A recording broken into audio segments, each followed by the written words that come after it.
Kod nas isto važi ona izreka da je najbolji auto i najbrži firmin auto.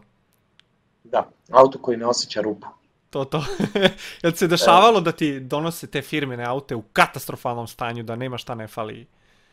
da, i počinjem sve ih skidam iz servisa. Ljudi ono me mole, ajde brate, molim te, u tebe imam poverenja, bla bla bla. Sve se vrti oko poverenja, inače, by the way, to treba da Mhm. kažem.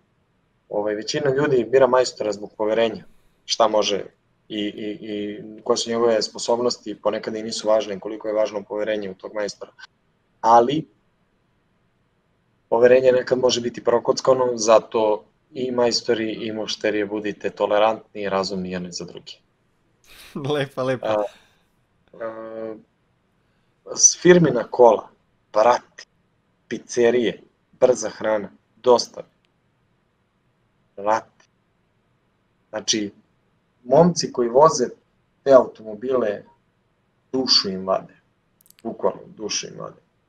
Znači, trap, kočnice, motori, menjači, sve živo uništavaju na tim kolima. Kao da su službeni i državni, u stvari većina tih firme su privatne. I redko gde ćeš naći kao neki privatnik čoveka koji će posmatrati tvoj službeni auto kao njegov ličan.